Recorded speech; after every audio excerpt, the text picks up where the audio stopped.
오늘은 여러분과 함께 최고의 하나님께 드리는 최선의 예배라고 하는 제목으로 함께 말씀을 나누려고 합니다. 말씀을 통하여 성령님께서 각자에게 들려주시는 그 세미한 음성을 듣는 시간이 되기를 바랍니다. 여러분, 창세기 1장에 보시면 하나님께서 온 우주 만물을 창조하신 그런 내용이 나옵니다. 그리고 2장에 보시면요, 하나님께서 창조하신 피조물 아담과 하와가 하나님께서 통치하시는 에덴 동산에서 하나님께와 친밀하게 교제하며 부족함 없는 그런 삶을 사는 것을 볼 수가 있습니다. 자, 그런데 3장에서 어떤 사건이 있었죠?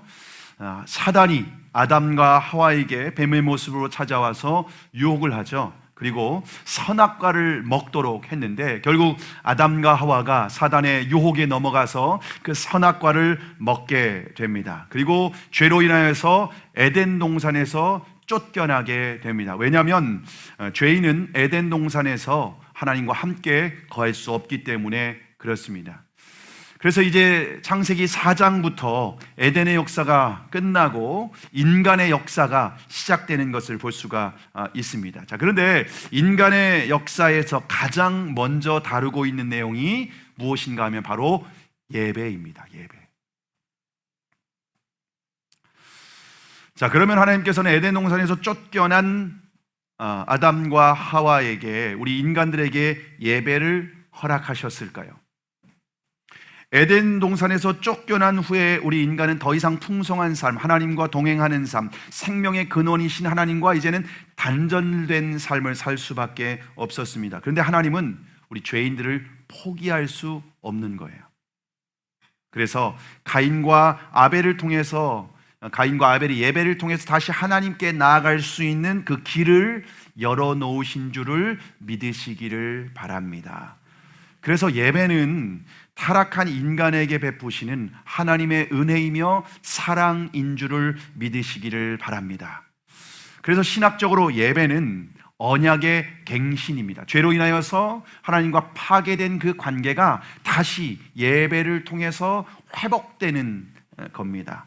그래서 우리는 예배를 통해서 우리의 죄를 용서받고 생명의 근원이신 하나님과의 관계가 다시 회복되는 시간입니다. 광야와 같은 우리의 인생 가운데 지치고 상한 영혼에게 하나님은 예배를 통하여서 은혜의 생수를 공급해 주십니다. 그래서 예배는 우리의 영혼이 사느냐 죽느냐 이것이 문제로다가 아니라 이것이 결정되는 시간입니다. 그러므로 우리가 아무리 바쁘고 아무리 중요하고 아무리 급한 일이 있다 할지라도 예배는 절대 빠져서는 안 됩니다. 여러분, 예배에 빠지는 사람은 이 세상 일에 아무리 열심히 있다 할지라도 여러분 삶에서 열매가 없어요. 열매를 맺혔다 할지라도 그게 떨어지고 사라져 버릴 수밖에 없습니다. 그래서 여러분, 예배에 목숨 걸어야 돼요. 매주 드리는 예배라고 해서 우리가 이것을 매너리즘에 빠질 수도 있고 형식적인 예배를 드릴 수도 있는데, 여러분, 예배는요 우리의 생명을 거는 거예요. 거기에 생명을, 예배에 생명을 거는 사람이 예배를 통하여 생명을 공급받게 됩니다. 그래서 우리가 2024년에 예배로 부흥하는 교회, 우리가 예배에 목숨 걸자는 겁니다. 예배로 우리의 영혼이 살아나야 된다는 거예요. 그래야 하나님께서 우리의 삶과 가정, 자녀와 손대는 범사를 책임져 주시는 줄을 믿으시기를 바랍니다. 자, 그런데 우리가 예배의 자리에 이렇게 앉아 있으면 하나님은 우리 예배를 무조건 다 받아주실까요? 여러분, 우리가 예배를 드리지만 하나님이 받아주시는 예배가 있는가 하면 하나님이 받지 않는 예배도 있다는 거예요. 너무 중요한 거죠. 하나님은 가인의 예배는 받지 않으셨어요. 그리고 아벨의 예배는 받으셨다고 말씀을 하고 있습니다. 그래서 오늘 말씀을 통해서 나의 예배는 과연 가인의 예배인가 아벨의 예배인가, 여러분 스스로 점검해 보는 시간이 되기를 바랍니다. 왜냐하면 나는 아벨의 예배라고 생각했는데 하나님은 가인의 예배라고 생각하실 수 있는 거예요. 그럼 우리는 평생을 예배했지만 우리의 삶은 황폐해질 뿐만 아니라 하나님은 나는 너를 모른다 라고 외면하실 수도 있다는 거죠.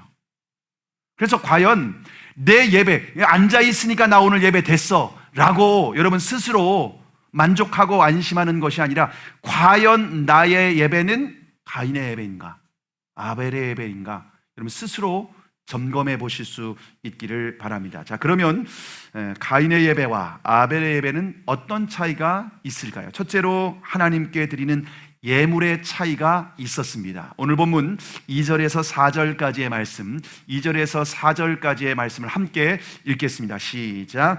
그가 또 가인의 아우 아벨을 낳았는데 아벨은 양치는 자였고 가인은 농사하는 자였더라. 세월이 지난 후에 가인은 땅의 소산으로 제물을 삼아 여호와께 드렸고 아벨은 자기도 양의 첫 새끼와 그 기름으로 드렸더니 여호와께서 아벨과 그 제물은 받으셨으나. 자, 여러분, 가인은 농사를 짓는 사람이었습니다. 그래서 하나님 앞에 예배를 드릴 때에 소산물에, 농사 지은 소산물의 일부를 가지고 나와서 하나님께 예물을 드렸습니다. 그리고 아벨은 양을 치는 사람이었기 때문에 자신이 기른 양을 하나님 앞에 제물로 드렸습니다. 근데 이 두 사람의 제물에 분명 하나는 곡식을 드렸고 하나는 짐승을 잡아서 드렸기 때문에 이 차이가 있겠죠. 그러나 이 차이는 중요하지 않습니다. 하나님은 곡식으로 드리던 이 짐승을 잡아서 드리던 자신의 삶의 소산물을 얻은 것을 가지고 드리는 것을 하나님은 다 기쁘게 받으십니다. 그런데 차이가 있었어요. 어떤 차이인가 하면요, 가인은 하나님께 드려야 될 제물을 구별하지 않고 건성으로 드렸습니다. 제물에 자신의 마음과 정성이 담기지 않는 예배를 드렸습니다.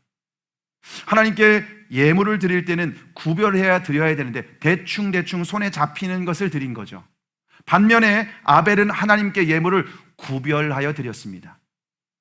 자신의 양떼 중에서 어떤 것을 드렸습니까? 첫 새끼를 드렸습니다. 욕을 한 건 아니고요. 첫 새끼를 드렸고 그 기름을 구별해서 정성스럽게 드렸다고 말하고 있습니다. 여러분, 아벨의 삶에서 하나님은 첫 번째였습니다. 그래서 첫 새끼를 드렸을 뿐만 아니라 기름으로 드렸다고 말하고 있습니다. 근데 여기에서 기름은 영어 성경에는 복수로 되어 있습니다. 다시 말하면 자신의 가축 중에서 가장 살찌고 좋은 것을 구별해서 하나님 앞에 정성스럽게 드렸다는 겁니다. 아벨은 삶에서 하나님이 우선순위였다는 거예요. 그래서 하나님 앞에 예배를 드릴 때도 자신의 삶에서 최고 중에 최고를 구별해서 드린 거죠. 가인과 아벨이 드린 예물은 하나님을 대하는 마음의 차이에서 생긴 겁니다.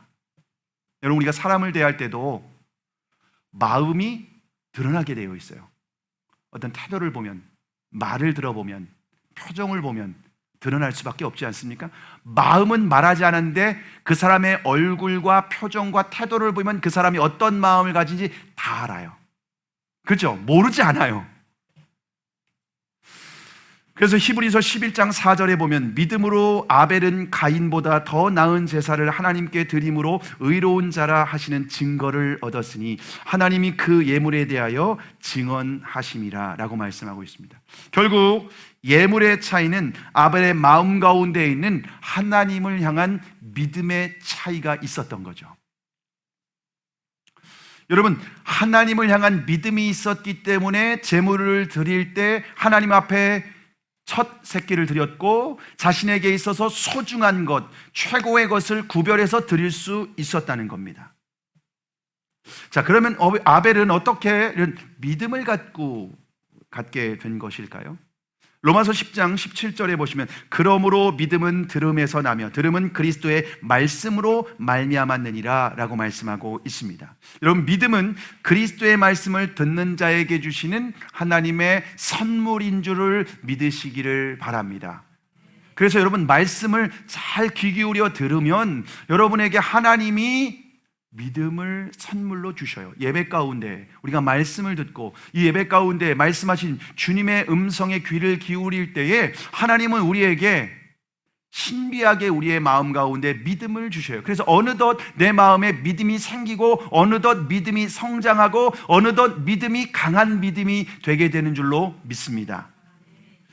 자, 아벨은요, 그의 부모였던 아담과 하와에게 하나님의 말씀을 들었을 것이 분명합니다. 창세기 2장 17절에 하나님이 말씀하셨습니다. 선악을 알게 하는 나무의 열매는 먹지 말라. 내가 먹는 날에는 반드시 죽으리라. 가인과 아담과 하와는요, 하나님으로부터 말씀을 들었죠. 그런데 그 하나님의 말씀을 어떻게 생각했어요? 하나님의 말씀을 농담으로 생각했어요.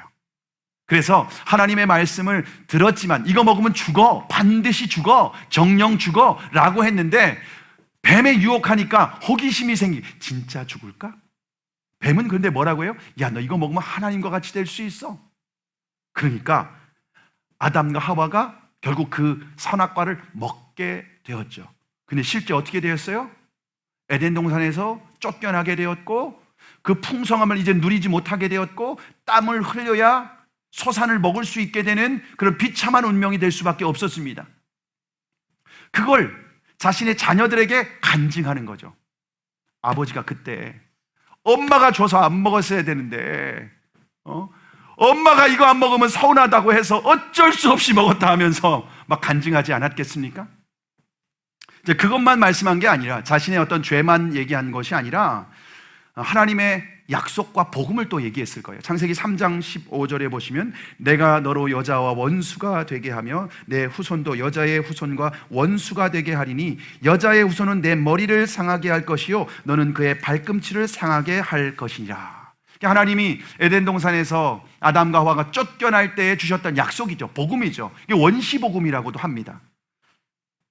그 여자의 후손이 오시면 우리의 잃었던 에덴을 다시 회복시켜 줄 거야 라고 하는 이 복음을 자신의 아벨에게 아담과 하와가 얘기를 했었던 거죠. 아벨은 어릴 때부터 부모님의 말씀을 들으면서 그 마음 가운데 믿음이 생겼습니다. 그리고 예배를 통하여 내가 회복될 수 있고 예배를 통하여 다시 하나님을 만날 수 있고 또 하나님께서 보내주실 여자의 후손이 오시면 에덴이 회복되고 새하늘과 새 땅이 되는구나 라고 하는 이런 소망을 가지고 믿음을 가지고 있었던 거죠. 자, 그런데 이렇게 그래서 아벨은 이런 예배를 하나님께 드렸는데 아벨만 이런 하나님의 말씀을 들었을까요? 분명히 가인도 어릴 때부터 부모님의 간증을 귀에 못이 박히도록 들었을 거예요. 근데 차이는 뭐죠? 똑같이 들었는데 차이는 뭐죠? 아벨은 하나님의 말씀을 생명처럼 들었어요. 그런데 가인은 하나님의 말씀을 농담으로 여겼던 거죠. 죄의 본성이 그 마음에 있는데 결국 하나님의 말씀을 귀 기울여 듣지 않았던 거예요. 부모님이 이건 너무 중요하다, 너희들이 죽느냐 사느냐가 결정되는 거야 라고 아무리 말해도 아벨은 생명과 같이 여겼지만 가인은 그 말씀을 건성건성 그리고 자기가 하고 싶은 대로 본능이 이끄는 대로 자기 마음과 생각을 따라서 살게 되었던 겁니다. 하나님의 말씀이 생각나지만 하나님의 말씀을 우습게 여긴 거예요. 그리고 자기 생각대로 자기 마음대로 그렇게 살았던 겁니다.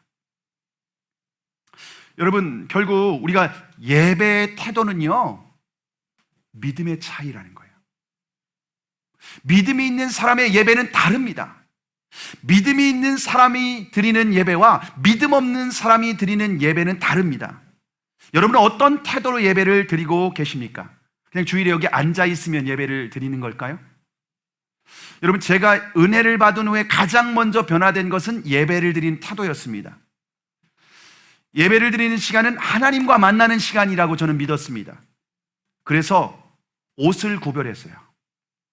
하나님께 나아갈 때에 옷을 구별해서 가장 깨끗한 옷을 구별해서 입었습니다. 헌금을 드릴 때에도 깨끗한 그런 제 마음이라고 표현하고 가장 깨끗한 돈을 구별했습니다. 그리고 구겨진 돈밖에 없으면 다리미질까지 했습니다.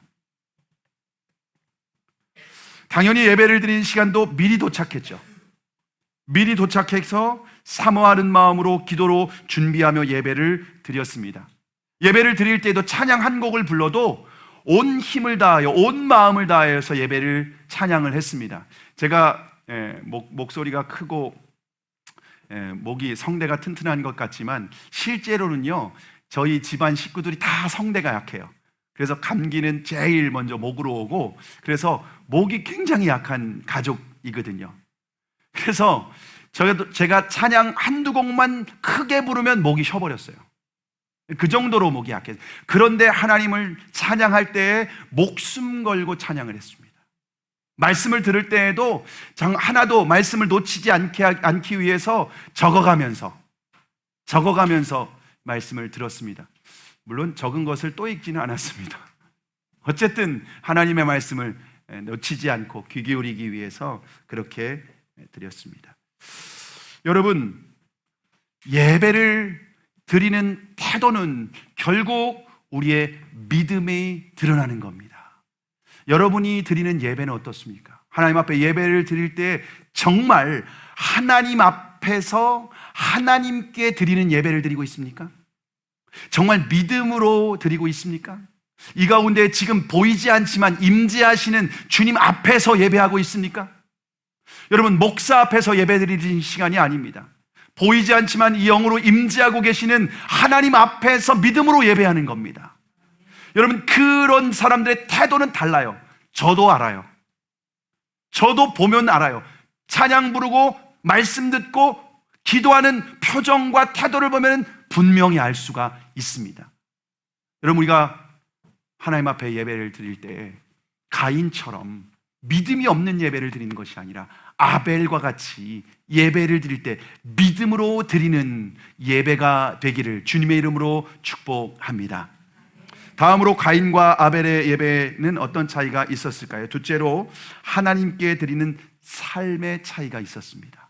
오늘 본문 4절과 5절의 말씀, 4절과 5절의 말씀을 함께 읽겠습니다. 시작. 아벨은 자기도 양의 첫 새끼와 그 기름을 드렸더니 여호와께서 아벨과 그 제물은 받으셨으나 가인과 그의 제물은 받지 아니하신지라. 가인이 몹시 분하여 안색이 변하니. 하나님께서 이제 제물을 드렸는데, 그런데 하나님은요, 제물보다 더 중요하게 보시는 것은 바로 사람입니다. 그래서 하나님은 예배를 드리는 아벨과 그 제물을 받으셨습니다. 아벨과 그 제물을 받으셨다고 말씀하고 있습니다. 그러나 가인과 그 제물은 받지 않으셨어요. 하나님께서는 아벨의 제물을 받기 전에 먼저 아벨의 삶을 받으셨다는 거예요. 예배는 단순히 제물을 드리는 시간이 아니라 우리의 삶을 드리는 시간이에요. 우리의 마음과 생각, 그리고 한 주간 동안 우리의 손과 발, 입과 우리의 어떤 귀, 우리의 몸으로 행한 이 모든 삶을 하나님께 드리는 겁니다. 그러면 우리의 삶을 하나님이 받으셔요. 주님과 동행하는 삶을 살았는지 아니면 마귀의 종로로 타는 삶을 살았는지 하나님은 우리의 삶을 받으시는 거예요. 그래서 예배는 제물만 드리는 시간이 아니라 예배자의 삶을 드리는 시간이에요. 아벨은 하나님께 예배를 드릴 때 제물만 구별해서 드리는 것이 아니라 자신의 삶을 구별해서 하나님께 산 제물로 드렸습니다. 그러면 어떻게 우리의 삶을 산 제물로 드릴 수 있을까요? 로마서 12장 1절과 2절에 보시면, 그러므로 형제들아 내가 하나님의 모든 자비하심으로 너희를 권하노니 너희 몸을 하나님이 기뻐하시는 거룩한 산 제물로 드리라. 이는 너희가 드릴 영적 예배니라. 너희는 이 세대를 본받지 말고 오직 마음을 새롭게 함으로 변화를 받아 하나님의 선하시고 기뻐하시고 온전하신 뜻이 무엇인지 분별하도록 하라. 우리의 삶을 산 제물로 드리는 것은 이 세대를 본받지 않는 거예요. 여러분, 이 세대의 특징은 악하고 음란하고 거짓된 세대라는 겁니다. 이 악하고 음란하고 거짓된 세대를 본받지 않고 따라가지 않는 거예요. 뿐만 아니라 말씀과 성령으로 우리의 마음을 새롭게 변화시키는 겁니다. 우리의 굳은 마음, 우리의 돌짝밭 같은 마음, 우리의 가시밭 같은 마음을 기경하고 우리의 마음을 옥토밭이 되어서 드리는 겁니다. 그래서 하나님이 선하시고 기뻐하시고 온전하신 뜻이 무엇인지 분별하도록 그 말씀을 따라 순종하며 살아가는 삶, 여러분, 그 삶이 하나님이 기뻐하시는 거룩한 산 제물인 줄을 믿으시기를 바랍니다. 아벨은 그렇게 하나님 앞에 살았던 거예요. 그래서 하나님께서는 그 아벨의 예배를 기쁘게 받으셨습니다. 자, 그러면 가인은 어떤 삶을 살았을까요? 가인은 예배를 드린 후에 태도를 보면 알 수 있어요. 예배를 드린 후에 보니까 몹시 분노하며 안색이 변했다고 말하고 있습니다. 예배를 드린 후에 몹시 분노했어요. 안색이 변했어요. 누구에게 그랬을까요? 하나님께 그런 거죠. 왜냐하면 하나님께서 아벨의 예배는 받으시고 나의 예배는 받지 않으셨기 때문에 그렇습니다. 여러분, 그럼 어떻게 해야 반응해야 정상이죠? 어떻게 해야 되죠? 그러면 하나님 앞에 회개해야 되죠. 왜 내 예배를 받으셨지 않았는지 자신의 삶을 돌아봐야 돼요. 그리고 옆에 아벨에게 배워야죠. 너는 어떻게 하나님이 받으시는 예배를 드릴 수 있었어? 너와 나의 예배의 차이는 뭘까? 라고 하면서 배워야 돼요. 회개하고 배워야 돼요. 그런데 자신의 예배를 돌아보지 않고 회개하지도 않고 오히려 하나님을 향해서 얼굴이 울그락불그락한 거예요. 화를 내는 겁니다. 여러분, 예배를 드린 후에 이렇게 하나님을 향해서 화를 내는 건 어떤 본성인지 아십니까? 타락한 죄인의 본성이에요.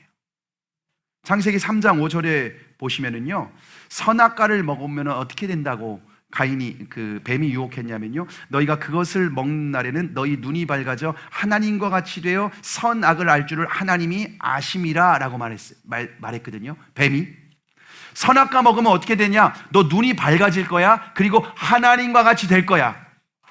여러분, 인간이 실제 하나님이 되는 게 아니라 스스로 하나님이 된다는 거예요. 선악과를 먹으면은. 그럼 인간이 하나님과 같이 되면 어떤 문제가 있을까요? 이제 선악을 판단하는 기준이 더 이상 하나님이 아니에요. 이제 내가 되는 거예요. 그 선악의 기준이 내가 되는 것이 바로 타락입니다. 여러분, 타락은 다른 게 아니에요. 어떤 무서운 흉악한 죄를 지어만 타락하고 죄인이 아니에요. 선악의 기준이 내가 되면 그게 타락한 거예요. 그래서 아담의 후손으로 태어난 인간은 내 마음에 들면은 선한 거예요. 옳은 거예요. 내 마음에 안 들면 어떤 거예요? 악한 거예요. 잘못된 거예요. 하나님도 내 마음에 내 예배를 안 받으셔? 하나님도 잘못됐어. 이게 인간, 타락한 인간, 죄인의 특징이라는 거예요. 예배의 기준이 하나님이 아니라 나예요. 내가 어떻게 해서든지 드리면 하나님 받아야 돼. 하나님 안 받으면 하나님이 잘못이야. 여러분, 이 모든 기준이 내가 되는 것, 하나님이 말씀하셨지만 기분 나빠, 싫어. 하나님의 말씀이 기준이 아니라 내가 기준이 되는 것. 다른 사람을 판단하든 교회를 판단하든 예배를 판단하든 어떤 것을 판단하든 내 마음이 중요해. 그게 타락한 인간이라는 거예요. 가인이 지금 그러고 있다는 거예요. 그래서 이런 말 있죠. 내로남불. 어떤 사람은 사자성어라고 하는데 사자성어가 아니죠. 내가 하면 로맨스, 남이 하면 불륜. 이게 타락한 인간이 가지고 있는 전형적인 특징이라는 거예요. 이처럼 예배의 기준이 자신이 되면은 그 예배는 하나님을 위한 예배가 아니라 자신의 자아를 숭배하는 것입니다. 그건 예배가 아니에요. 아무리 예배의 자리에 나와 있지만 그건 예배가 아니라 자아를 숭배하는 시간이에요. 우상 숭배하는 시간이에요. 그 사람에게는. 그래서 6절에 보시면 하나님께서 가인에게 말씀하시죠. 어찌하여 예배를 드린 후에 분노하고 안색이 변했니? 예배를 드렸는데 얼굴이 싹 안색이 변한 거예요. 은혜 받아야 되는데 그런 게 전혀 없어. 하나님이 가인이 회개할 수 있도록 기회를 주신 거예요. 기회를 주시고 계신 거예요. 근데 가인에게 더 큰 문제는 무엇일까요? 오늘 보면 7절인데요. 우리가 7절 말씀을 우리가 함께 읽겠습니다. 시작.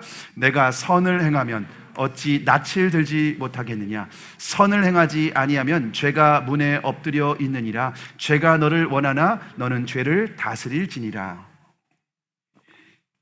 여러분, 하나님께서 가인에게 뭐라고 말씀하시냐면요, 내가 선을 행하면 어찌 낯을 들지 못하겠냐? 이 말은 가인이 죄짓고 예배에 나왔다는 거예요.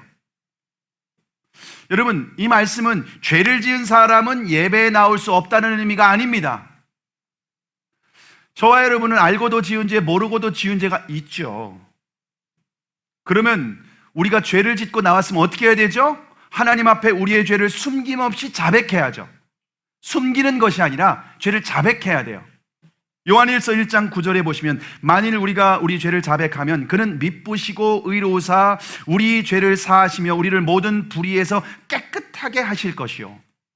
우리가 죄를 자백해야죠. 우리의 생각 가운데, 마음 가운데에 우리가 한 주간 삶으로 지은 죄가 있다면 하나님 앞에 우리의 죄를 회개하고 자백해야만 합니다. 예수 그리스도의 십자가를 바라보며 죄를 회개하는 겁니다. 그러면 그 예배를 기쁘게 받으십니다. 상한 심령으로 십자가를 붙들면 사리와 같이 나는 죄인입니다라고 회개하면 하나님은 죄사함의 은혜를 베풀어 주십니다. 그런데 가인은 죄를 숨기고 예배드리고 있어요. 여러분, 하나님 앞에 숨긴다고 숨겨집니까? 그것도 재물에 이렇게 죄를 숨기고 있는 거예요. 여러분, 헌금에 숨기고 봉사에 숨기고 그러면 하나님이 내 죄 이해해 주시겠지? 용서해 주시겠지? 여러분, 그렇다고 죄가 숨겨질까요? 물론 사람들은 숨길 수 있겠죠. 사람의 눈은 피할 수 있겠죠. 그럼 하나님 앞에도 숨길 수 있을까요? 로마서 2장 16절에 보시면 곧 나의 복음에 이른 바와 같이 하나님이 예수 그리스도로 말미암아 사람들의 은밀한 것을 심판하시는 그날이라. 하나님은 은밀한 것까지라도 다 아셔요. 다 보셔요. 마음과 생각까지도 아셔요. 어떤 마음을 품고 있는지, 어떤 마음을 품고 예배를 드리는지 다 아셔요. 결코 숨길 수 없어요. 여러분, 하나님도 숨길 수 있다. 그 하나님을 만홀히 여기는 거죠. 하나님은 우리의 중심을 보시는 분입니다. 거룩하신 하나님은 우리가 가지고 온 죄물보다 우리의 마음의 죄를 보십니다. 근데 가인의 더 심각한 문제는 무엇일까요? 죄를 그 마음의 소원으로 품고 있다는 거예요. 여전히 품고 있다는 거예요. 예배를 통해 자신의 죄를 끊어내는 결단을 하는 것이 아니라 오히려 죄를 향한 소원이 그 마음에 계속 이글이글 불타오르고 있는 거예요. 예배를 드리면서도. 여러분, 하나님께서 보실 때 잘못된 회개와 잘못된 예배는 무엇인지 아십니까? 예배를 통하여 죄를 회개하고 가벼운 마음으로 또 나가서 죄를 지으려고 예배를 드리는 겁니다. 도박에 중독된 사람이 양심의 가책을 느끼는 거예요. 죄책감을 느끼는 거예요. 그래서 예배를 드립니다. 죄를 회개합니다. 그리고 예배를 드린 후에 곧장 또 도박하러 갑니다. 그게 회개일까요? 그게 예배일까요? 음란물에 중독된 사람이 양심의 가책을 느낍니다. 죄책감을 느껴요. 그래서 예배에 나와서 하나님 회개를 해요. 근데 끝나자마자 돌아가서 또 음란물을 봅니다. 이게 계속 반복되는 거예요. 미워하지 말아야지. 근데 미워해요. 그리고 예배를 드리고 회개하고 또 가서 미워해요. 싸워요 또.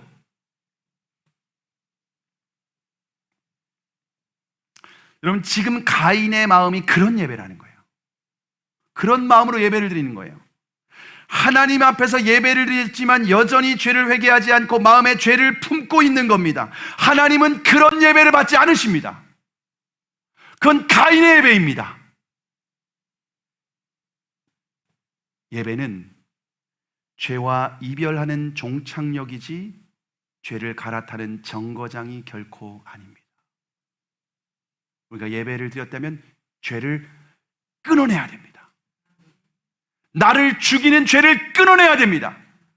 하나님이 가증히 여기시는 죄를 끊어내야 됩니다. 하나님이 미워하시는 죄는 끊어내야 됩니다. 나도 어쩔 수 없어요.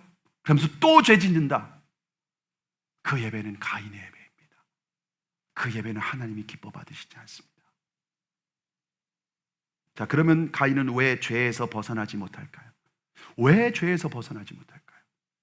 요한일서 3장 12절에 보시면 가인같이 하지 말라. 그는 악한 자에게 속하여 그 아우를 죽였으니 어떤 이유로 죽였느냐? 자기 행위는 악하고 그의 아우의 행위는 의로움이니라 라고 말씀하고 있습니다. 가인은 영적으로 마귀에게 속해 있었다는 거예요. 영적으로 이게 결국에는 그가 어디에 사로잡혔는지가 드러나게 되는 거죠. 말씀을 통하여 마귀의 통치를 받고 있었기 때문에 죄에서 벗어나지 못하고 종노릇하고 있었다는 거예요. 그래서 마귀가 주는 생각과 마음을 거부하지 못하고 비참하게 죄에 끌려다니는 그런 인생을 살았던 거예요. 결국 끔찍한 최초의 살인자가 되고 말았습니다. 죄를 통해서, 예배를 통해서 죄를 끊어내지 않고 마음의 소원이 여전히 들끓고 갈 때 브레이크 없는 기차처럼 결국 그 가인은 동생을 죽이는 끔찍한 살인죄를 저질렀습니다. 숱한 예배를 드리지만 우리가 죄를 끊어내지 않으면 가인의 그 모습이 바로 우리가 될 수 있다는 겁니다.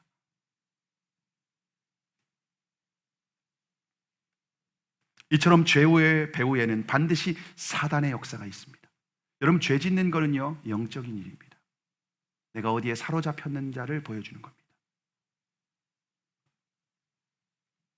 그래서 죄를 이기려면 반드시 영적으로 사탄의 통치에서, 지배에서 벗어나야 되는 겁니다. 자, 그러면 어떻게 우리가 악한 자에서 벗어날 수 있을까요? 갈라디아서 3장 13절에 보시면 그리스도께서 우리를 위하여 저주를 받은 바 되사 율법의 저주에서 우리를 속량하셨으니 기록된 바 나무에 달린 자마다 저주 아래에 있는 자라 하였습니다. 예수 그리스도께서 나무 십자가에 달려 우리를 위하여 대신 저주를 받으심으로 우리를 죄와 사탄의 노예로부터 우리를 속량하셨습니다. 다시 말하면 우리를 해방시켜 주셨다는 거예요. 그런데 예수 그리스도께서 십자가에 죽으실 때 우리의 죄만 죽은 것이 아닙니다. 갈라디아서 2장 20절에 보면 내가 그리스도와 함께 십자가에 못 박혔나니 그런즉 이제는 내가 산 것이 아니요 오직 내 안에 그리스도께서 사시는 것이라. 이제 내가 육체 가운데 사는 것은 나를 사랑하사 나를 위하여 자기 몸을 버리신 하나님의 아들을 믿는 믿음 안에서 사는 것이라 라고 말씀하고 있습니다. 예수님께서 죽으실 때 우리도 함께 죽었음을 고백하는 겁니다. 그래서 예배를 드릴 때마다 내가 주님과 함께 죽는 거예요. 믿음으로 고백하는 겁니다. 아벨은 양을 잡아서 하나님께 드렸다고 했어요. 양을 제물로 드릴 때 어떻게 했을까요? 양을 칼을 가지고 목을 땄겠죠. 피가 줄줄줄 흘러내렸을 거예요. 그때 그 제물이 죽는 것이 아니라 자신이 죽는 것을 믿음으로 양을 제물을 잡으며 예배를 드렸던 겁니다. 짐승의 피를 흘린 후에 이 제물을 불에 태워서 하나님 앞에 번제로 드렸을 겁니다. 그럴 때 자신의 모든 죄가 하나님 앞에 태워서 하나님 앞에 제물로 드려지는 그 믿음으로 예배를 드린 겁니다. 여러분, 아벨도 죄인이에요. 아담의 후손으로 태어났기 때문에 죄인이에요. 그런데 예배를 드릴 때마다 이처럼 자신의 죄를 죽이고 내가 그리스도와 함께 십자가에 못 박혀 죽었음을, 제물과 함께 죽었음을 고백하며 하나님 앞에 예배를 드릴 때 아벨의 예배는 죄가 끊어지는 예배를 드렸던 거죠. 그리고 하나님의 은혜 안에 거할 수 있었던 거고 성령의 인도하심을 따라서 그는 살아갈 수 있었던 겁니다. 저와 여러분이 드리는 예배는 예배 가운데 그냥 앉아 있으면 되는 것이 아니라 예배 가운데 내 삶으로 하나님 앞에 드리는 예배를 드릴 뿐만 아니라, 그러나 우리는 여전히 온전하지 않습니다. 여전히 흠이 있습니다. 여전히 티가 있습니다. 여전히 죄가 있습니다. 근데 예배를 드릴 때마다 주님 앞에 십자가의 은혜를 구하며 내가 주님과 함께 십자가에 죽었음을 다시 한번 믿음으로 고백하고 십자가의 은혜 안에서 내 영혼이 다시 한번 회복되고 내 영혼이 성령의 임재 가운데 다시 회복되기를 갈망하며 예배를 드릴 때에 우리에게 죄가 끊어지고 우리를 성령님께서 안으시고 광야와 같은 이 세상을 구름기둥 불기둥과 같이 우리의 삶을 이끌어 가시는 줄을 믿으시기를 바랍니다. 자, 그런데 우리가 예배를 이처럼 내가 주님과 함께 죽었음을 고백하는 예배를 드린 후에 안심하면 안 됩니다. 왜냐하면 죄가 문에 엎드려 있기 때문에 그렇습니다. 여러분, 이 말은 원어로 라바츠라고 하는 단어인데요, 마치 사자가 사슴을 사냥하기 위해서 잠복하고 엎드려 있다가 덮치려고 하는 그 기회를 엿보고 있는 것을 말하는 겁니다. 그래서 분명히 이렇게 사단이 우는 사자와 같이 두루 삼킬 자를 찾고 있다고 말하고 있죠. 그것을 말하는 겁니다. 죄가 가인을 덮치려고 기회를 엿보고 있는 거예요. 결국 그 죄가 가인을 덮친 거죠. 그 죄에 끌려서 동생을 살인했습니다.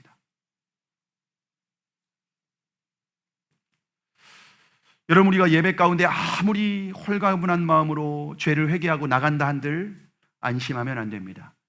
왜냐하면 악한 마귀가 우리를 다시 죄에 빠뜨리기 위해서 문 앞에서 기다리고 있기 때문에 그렇습니다. 그래서 우리는 예배 전에 우리의 삶을 하나님 앞에 제물로 드리기 위해서 구별해서 살아야 되고, 하나님 앞에 믿음으로 예물을 드리며 예배를 드려야 되고, 뿐만 아니라 예배를 드린 이후에도 우리는 더 조심해야 됩니다.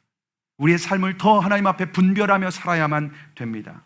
왜냐하면 마귀가 새로운 죄를 가지고 웅크리고 기다리고 있기 때문입니다. 근데 마귀는 절대로 사람의 얼굴로 다가와서 죄를 짓게 하지 않습니다. 창세기 3장에서는 뱀의 모습으로 가장 아름다운 짐승이었어요. 그 당시에는. 지금은 징그러운데 그 당시에는 아름다운 짐승이 뱀이었어요. 그 모습으로 찾아와서 친숙한, 아마 그 당시에는 에덴 동산에서 뱀은 되게 친숙한 애완동물이었을지도 몰라요. 강아지와 고양이처럼 그렇게 친한 모습으로 다가왔죠. 사단은 이처럼 여러분이 사랑하는 사람, 친한 사람, 그런 모습으로 다가올 거예요. 여러분, 아담을 넘어뜨린 사람이 누구죠? 아내 하와였습니다. 여러분, 아브라함을 넘어뜨린 사람이 누구였을까요? 그래서 이스마엘을 낳게 한 사람이 누구죠? 아내 사라였습니다. 아합을 우상숭배에서 죄에 빠뜨리게 했던 사람이 누구죠? 그의 아내 이세벨이었습니다. 헤롯이 요한을 죽이는 데에 앞장섰던 사람이 누구죠? 그의 아내 헤로디아였습니다. 적은 멀리 있지 않습니다. 가까이 있습니다. 그러면 여자분들이 이렇게 얘기할까요? 왜 남편은 얘기 안 하고 왜 여자만 얘기하냐고. 남자들은 너무 많아가지고. 네. 여러분, 가까이 있는 사람을 통해서 사단은 역사합니다. 마귀는 어떻게 해서든지 은혜를 도둑질하려고 합니다. 도둑이 오는 것은 도둑질하고 죽이고 멸망시키려는 것뿐이요 라고 말하고 있습니다. 예배를 드리고 끝나고 문을 나서는 순간 여러분, 우리는 단단히 마음에 각오를 하고 나가야 됩니다. 나는 죽고 예수 그리스도 사는 이 복음으로 무장하고 나가야만 합니다. 근데 여러분, 이번 주에 내가 아벨의 예배를 드렸다고 다음 주에도 아벨의 예배를 장담할 수 있습니까? 오늘은 내가 아벨의 예배를 드렸지만 다음 주는 가인의 예배를 드릴 수 있다는 거예요. 그래서 깨어 있어야 되는 겁니다. 주님과 동행해야 될 줄로 믿습니다. 내 마음과 생각을 항상 말씀의 빛으로 분별해야 돼요. 인간은 나 자신에 대해서 너무 익숙해요. 내가 기준이 된 존재예요. 그래서 내 생각, 내 마음, 내 감정이 다 옳은 것 같아요. 말씀의 빛에 비추지 않으면. 나도 모르는 새에 죄의 종 노릇해요. 나도 모르는 새에 사단의 종 노릇해요. 늘 말씀 앞에 깨어서 자신을 비추고 점검하며 살아갈 때에 저와 여러분의 예배가 아벨의 예배가 될 줄로 믿습니다. 여러분, 저와 여러분이 정말 2024년 예배에 목숨 걸기를 바랍니다. 예배에 승리하면 삶에 승리합니다. 예배에서 죄가 끊어지면 성령의 임재가 여러분을 덮을 겁니다. 그분이 여러분의 인생을 책임지고 인도하실 겁니다. 이 땅에 다시 에덴이 회복되는 겁니다. 여러분, 2024년 예배로 부흥하는 한 해 여러분 정말 여러분의 인생이 바뀔 것이고, 지금까지 어떤 예배를 드려왔던 여러분 그거 다 내려놓고 정말 하나님 앞에서 나는 예배에 대해서 새로운 마음으로 예배를 드린다 라고 하는 마음으로 여러분 예배자가 되어서, 저도 설교자가 아니라 예배자라는 마음으로 매주 하나님 앞에 예배를 드립니다. 저와 여러분이 정말 예배자가 되어 온전한 예배로 정말 승리하는 저와 여러분이 되기를 주님의 이름으로 축복합니다.